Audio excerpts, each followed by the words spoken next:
Hello everyone, welcome back to our channel any time nursing. आज जो topic हम discuss करने वाले हैं वो है हाइपोथायरॉयडिज्म।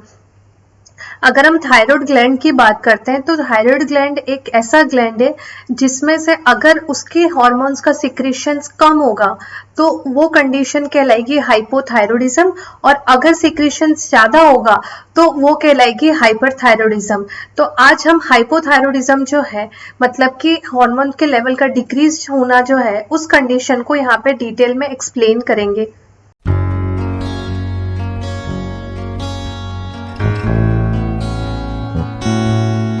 जब हम हाइपोथायरॉयडिज्म या हाइपरथायरॉयडिज्म पढ़ते हैं तो उससे पहले हमें थोड़ा सा पता होना चाहिए कि एक्चुअली जो थायराइड के हार्मोन्स होते हैं मतलब कि मेनली दो जो हार्मोन्स होते हैं T3 और T4, उनके फंक्शन क्या होते हैं। क्योंकि अगर हमें नॉर्मल चीज जब तक नहीं पता है तब तक हम क्या होगा कि जो अबनॉर्मल चीज है उसको आइडेंटिफाई नहीं कर पाएंगे। ठीक है, अगर देखिए T3 की बात करें कि जो T3 का जो हार्मोन होता है वो किससे रिलेटेड होता है या किसको मिलके वो बना होता है, वो बना होता है डायआयोडोथायरोनिन प्लस मोनोआयोडोथायरोनिन। ठीक है, इन दोनों को मिलके बना होता है कौन सा T3। ठीक है, उसी तरह से T4 जो होता है वो बना होता है दो डायआयोडोथायरोनिन जो होते हैं उनके मिलन से या उनके मिक्सचर से। जो T4 होता है उसको थायरोक्सिन भी बोला जाता है, T4 को बोला जाता है थायरोक्सिन। ठीक है, अब बात करते हैं फंक्शन क्या होता है T3 और T4 हार्मोन का। फर्स्ट फंक्शन है इट रेगुलेट्स द BMR मतलब इंक्रीज। ये क्या करता है कि जो हमारा बेसल मेटाबॉलिक रेट है उसको क्या कर देता है, इंक्रीज करता है। ठीक है, नॉर्मल फंक्शन पढ़ रहे हैं। सेकेंड है एक्शन ऑन कार्बोहाइड्रेट। कार्बोहाइड्रेट पे क्या फंक्शन होता है, the breakdown of starch, glycogen and glucose. ठीक है, ये फंक्शंस जो है इनको थोड़ा ध्यान से आपको पढ़ना पड़ेगा, उसे लर्न करना पड़ेगा। क्योंकि जब हम साइन एंड सिम्टम्स की बात करते हैं डिजीज के तो जो इस फंक्शन की अबनॉर्मलिटी होगी वही उस डिजीज के साइन एंड सिम्टम्स होंगे। ठीक है, नेक्स्ट अगर बात करें फैट पे क्या एक्शन होता है तो ये क्या करता है, चेंज द कोलेस्ट्रॉल, ट्राइग्लिसराइड और phospholipid into the fatty acid. ठीक है, नेक्स्ट है प्रोटीन में क्या इसका फंक्शन होता है, द थायरोक्सिन सिंथेसिस प्रोटीन मतलब थायरोक्सिन क्या है यहाँ पे T4 प्रोटीन का क्या कर रहा है, सिंथेसिस कर रहा है। नेक्स्ट है विटामिन पे क्या एक्शन है, the take essential part of vitamin and synthesis the enzyme. ठीक है, एंजाइम का सिंथेसिस करता है। हार्ट पे क्या एक्शन होता है, हार्ट रेट इंक्रीज होता है करता है और क्या करता है, फोर्स ऑफ कॉन्ट्रैक्शन को भी इंक्रीज करता है। ठीक है, नेक्स्ट है GIT पे इसका क्या फंक्शन होता है, increase the peristaltic movement, maintain the weight और मेंटेन द टेम्परेचर। ठीक है, नेक्स्ट है action on the growth. Growth पे क्या फर्क पड़ता है, direct effect on the fetal growth. ठीक है, फीटल ग्रोथ को डायरेक्टली इफेक्ट करता है और मेनली कौन सी, न्यूरोलॉजिकल ग्रोथ जो होती है। ठीक है, थायराइड हार्मोन न्यूरोलॉजिकल ग्रोथ पे अफेक्ट करते हैं। नेक्स्ट है action on reproduction in female. Female में क्या होगा, loss of libido and disturb menses. ठीक है, और अगर मेल की बात करें कि मेल के अंदर क्या होगा, मेल में भी होगा loss of libido and importance. ठीक है, ये नॉर्मल छोटे छोटे फंक्शन है, बस उसको ध्यान रखना है। अब हम बात करते हैं हाइपोथायरॉयडिज्म। हाइपो मतलब कि क्या होता है, a disease condition in which under secretion of T3 and T4। ठीक है, T3 और T4 का क्या होगा, अंडर सिक्रीशन। ठीक है, तो चिल्ड्रन के अंदर हाइपोथायरॉयडिज्म की कंडीशन को बोला जाता है क्रिटिनिज्म और अडल्ट के अंदर बोला जाता है मिक्सिडिमा। ये ध्यान रखना, एग्जाम के अंदर डायरेक्ट हाइपोथायरॉयडिज्म के टर्म से नहीं आता है, हमेशा इन्हीं टर्म्स का यूज करा जाता है। नेक्स्ट बात करते हैं हम इटियोलॉजी। इटियोलॉजी का मतलब है कि कौन से कॉजेज है जिसकी वजह से हाइपोथायरॉयडिज्म की कंडीशन अराइज होती है। ठीक है, फर्स्ट है हाशिमोटो डिजीज। ठीक है, हाशिमोटो डिजीज जो है ये क्या है, ये एक तरह की ऑटो इम्यून थायरोडाइटिस है। ठीक है, क्या है ये, एक ऑटो इम्यून थायरोडाइटिस।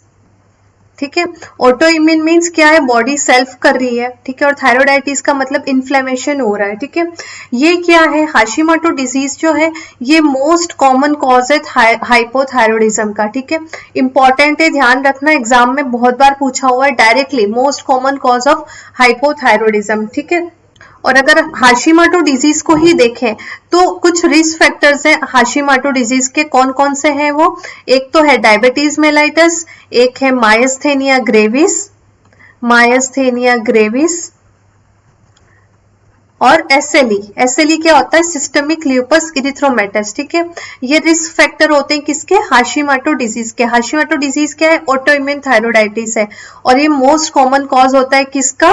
हाइपोथायरॉयडिज्म का। ठीक है, नेक्स्ट है excessive use of anti thyroid medication. ठीक है, नेक्स्ट है एंडेमिक गोइटर, उसकी वजह से भी हाइपोथायरॉयडिज्म की कंडीशन होगी। रेडिएशन थेरेपी, थायरॉयडेक्टमी अगर किसी की करी है। ठीक है, नेक्स्ट है हाइपोपिट्यूटरिज्म एंड इट्स कॉजेस। ठीक है, अगर हाइपोपिट्यूटरिज्म है या उसका कोई भी कॉज है, वो भी एक कॉज होगा किसके लिए? हाइपोथायरॉयडिज्म से, क्योंकि अल्टीमेटली क्या होता है? इनवर्सली क्या होते हैं? प्रोपोर्शनल होते हैं किसी ना किसी तरीके से। नेक्स्ट बात करते हैं हम सबसे इंपॉर्टेंट चीज जो है उसकी, वो है साइन एंड सिम्टम्स। ठीक है, साइन एंड सिम्टम्स को थोड़ा सा यहाँ डिटेल में हम देखेंगे।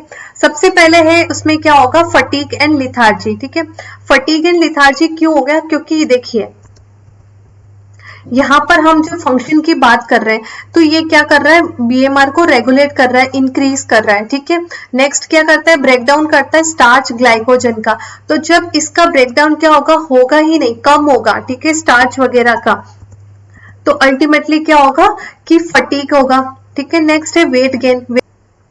नेक्स्ट है क्या होगा? Intolerance to the cold. ठीक है, कोल्ड को क्या नहीं कर पाएगा? टोलरेट नहीं कर पाएगा, स्किन ड्राई हो जाएगी, हेयर फॉल होगा। ठीक है, कॉन्स्टिपेशन क्यों होगा? क्योंकि हमने देखा था कि जीआईटी पे क्या वर्क करता है इसका, कि पेरिस्टाल्सिस मूवमेंट को करवाता है, इसीलिए।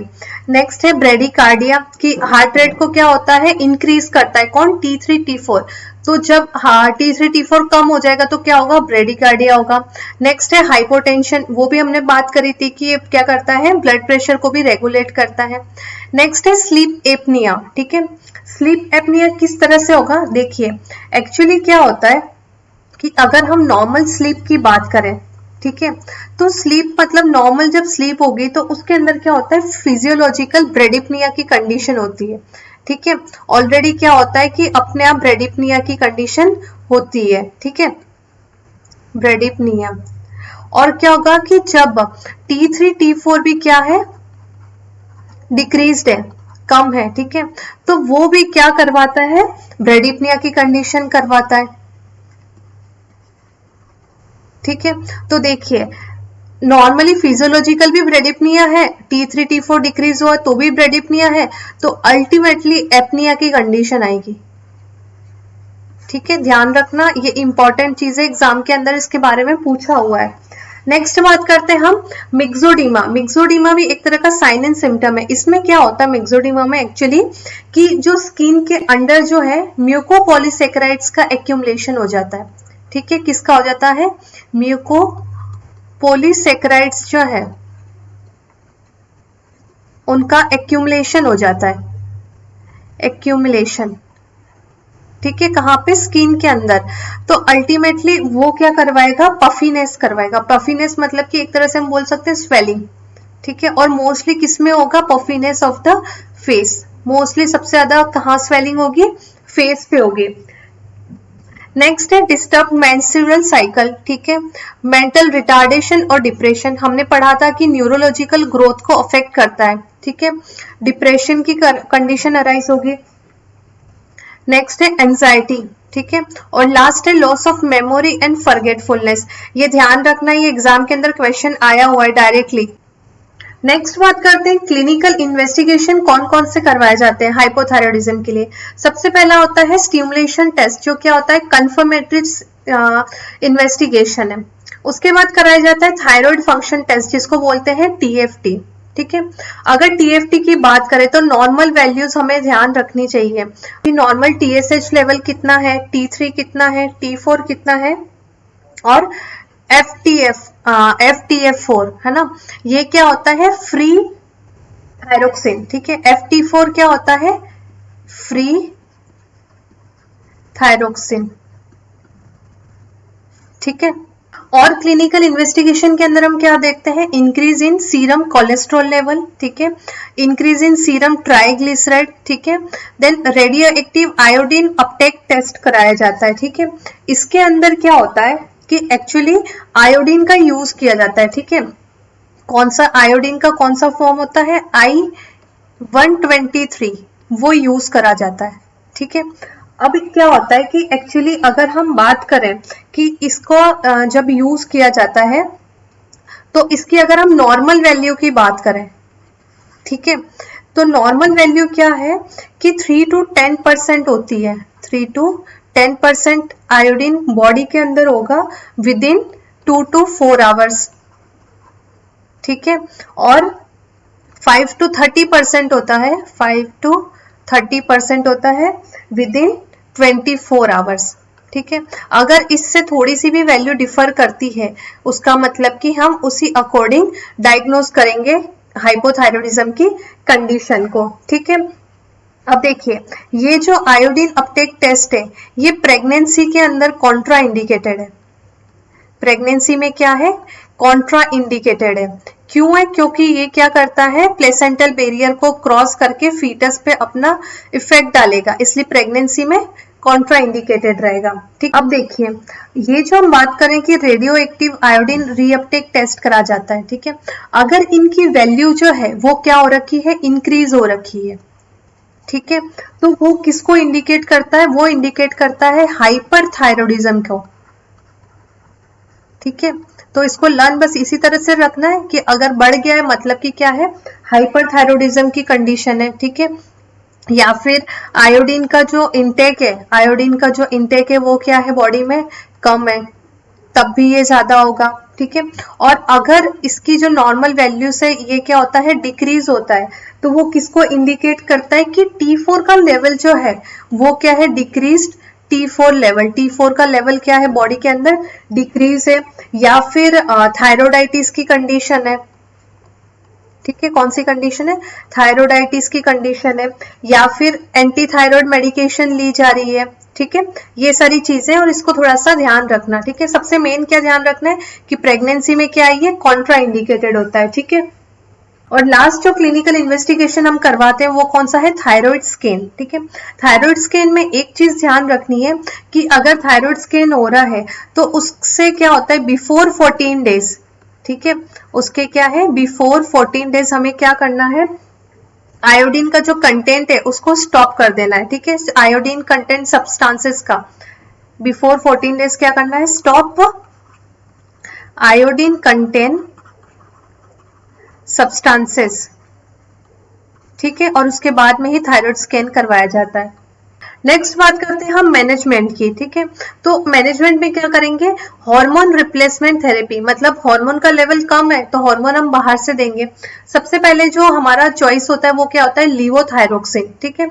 लिवोथायरोक्सिन ड्रग जो होती है उसको कब दिया जाता है, बिफोर ब्रेकफास्ट, मतलब कि बोला जाता है मोस्टली कि 6 to 7 AM जो होती है मॉर्निंग में, उस टाइम पे क्या करना है, थायराइड का मेडिसिन ले लेना है, ठीक है। वो बहुत ज्यादा बेनिफिशियल होती है बॉडी के लिए। नेक्स्ट है use in precaution with MI, diabetes mellitus, hypertension और रीनल फेलियर, ठीक है। नेक्स्ट अगर इसका ओवरडोज हो गया लिवोथायरोक्सिन का तो वो क्या कॉज करवा सकता है, chest pain, nervousness, tachycardia, insomnia और रेस्टलेसनेस, ठीक है।